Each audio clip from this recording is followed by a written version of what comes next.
వాళ్ళు అన్నట్టు చెప్పి ఆ మినిస్ట్రీ కూడా కన్విన్స్ చేసేదానికి సర్వ ప్రయత్నం కూడా చేసి ఉన్నాడు. ఆయన కూడా అన్ని విన్నాడు, కొంత ఒప్పుకున్నట్టే మాట కూడా ఇచ్చి ఉన్నాడు. దాంట్లో ఈ రోడ్డును కూడా మనం చేయించుకోవాలి.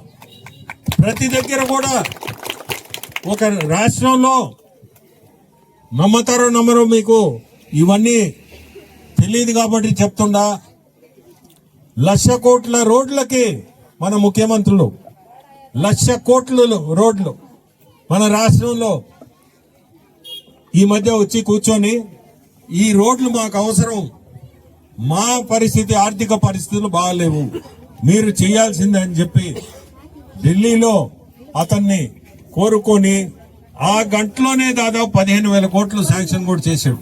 15,000 కోట్లు. అది ఎవరి వల్ల కాదు, సాధ్యం కాదు. అది మన చంద్రబాబు నాయుడు గారు, మన ముఖ్యమంత్రులు, అతని వల్లే అవుద్ది.